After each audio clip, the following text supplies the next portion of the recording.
The first thing to consider when we think about how the internet works is that your computer is one box with some kind of communication network. We typically think of it as Ethernet, which is one important kind. Your computer is often in your house with some other computers, and these computers might be on your house's Wi-Fi, and they can all talk to each other through what's called the local area network, or LAN.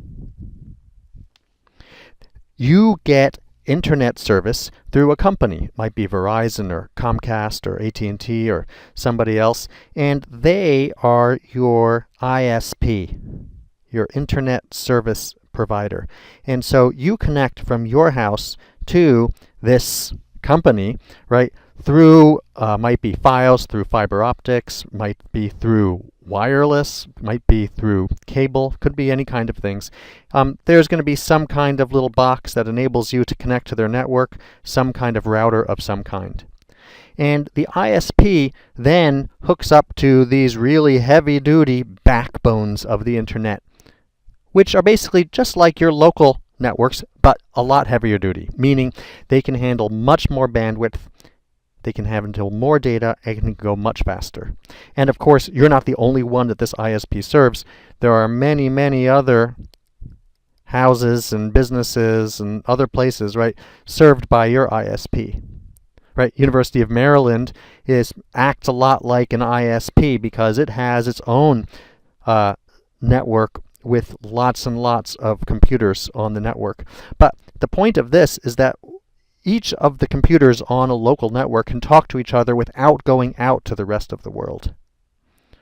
Right? So maybe this is UMD, and maybe there's some other ISPs. Actually, there are a lot of other ISPs. Right? They all talk through routers to different local area networks, each with their own computers. Of course, in real life, the situation is a lot more complicated than this, but this gives the idea. There actually can be multiple backbones, right? And these backbones can take multiple physical forms. ISP can be connected to multiple places. But this gives a basic topography of what's going on in the internet. Because what happens is when your computer wants to access information from another computer, it has to find that other computer. And it does that almost always these days through a protocol called TCP IP. The IP stands for Internet Protocol. Let's not worry about the rest. But TCP IP is the low-level communications protocol. This is the internet. This is not the World Wide Web, which is we're going to find out in a minute is essentially as an application that sits on top of the internet. TCP IP is what enables your computer to access information from a server someplace else. Right? Some of these computers might be someone else's home computer, but essentially if you wanted to go back to that New York Times, well, New York Times has a bunch of computers. They might exist sitting in a data center someplace. So, this is maybe a heavier duty connection, but a data center is really just a bunch of connections, a bunch of computers, maybe a big bunch, that can connect to the internet backbone. So that when you, in your computer, make a request to, say, NewYorkTimes.com, which again, now this is a web request, but it uses the TCP IP communications protocol. What happens is your computer sends a request out. It'll start by going to your ISP with what's called a header, which includes the information about what computer you want to access information from. And you do that by specifying a unique address for the computer. Just like with the postal service and your physical home, every single computer on the entire internet has a unique address. That address is called an IP address, Internet Protocol address. You'll see these as having looking like 4 blocks of numbers separated by dots, 255.128.77.32, something like that. You've probably seen those before. Those are IP addresses. Those are unique addresses of a computer. Your computer doesn't know where the computer is that has that IP address. So it sends it out. And there is a complex mechanism that we don't need to worry about now that enables your particular request with a particular IP address to get routed through whatever mechanism it takes. And this could be a very complex mechanism, right? Through multiple other computers, through multiple backbones, across multiple local area networks, till eventually that request gets sent to a particular server that responds to that request, and it will then take your request, and if it decides it wants to, it will send data back, and it will go back possibly along a different path, and eventually get to your computer. There are a few important parts you need to understand about how TCP/IP works. The first is that it is quite reliable. I showed you how there can be different paths, and that's very important because the request is not dependent on any particular computer or particular path existing. The request is just about the destination that's going to service your request. If at any point one of the lines goes down, maybe a backhoe is digging up a road and accidentally physically breaks this line in half, it's okay. The internet is redundant. There are many, many paths between every set of computers.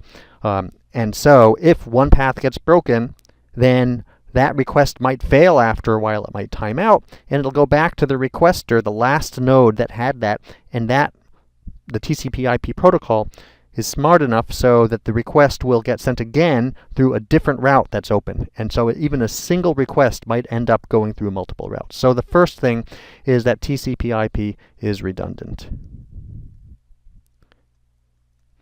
by design, and that's what makes it quite reliable.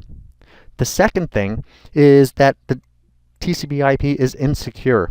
Your request, which includes whatever you requested and the address that it went to and your address, who requested it, is going to be passed through several computers along the way. You have to trust the other computers. All the computers have to play nice.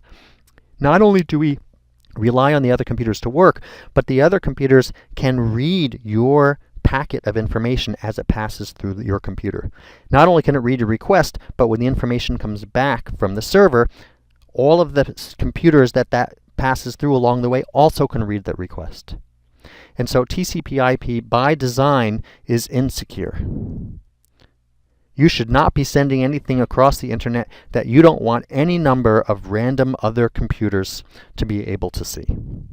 Now, there are of course ways to make your communications more secure, but the basic protocol is insecure. So I want to say one more thing about web protocols, going back to privacy. If the web works like I said, which is that any computer along the path can see all of your data packets and all of the responsive data packets, then how could you do your banking information or send email without everybody on the web knowing what you're doing? And the answer is there is another very commonly used protocol which is very similar to HTTP but is secure, and that is called HTTPS. And in fact, if you visit Google, for example, you will see it automatically converts that the URL you type to an HTTPS protocol. HTTPS works just like HTTP, except there's one crucial difference, and that is the content of your request and the content of the response from the server is encrypted. So as soon as, or actually before the information leaves your computer, the header, which contains the destination IP address, that's clear text, right? All the computers along the way need to be able to read that. But the body, the content of the message is encrypted. And so those other computers along the way won't be able to decrypt it because it is encrypted in such a way that only you, the sender, and the target have the key to decrypt that information.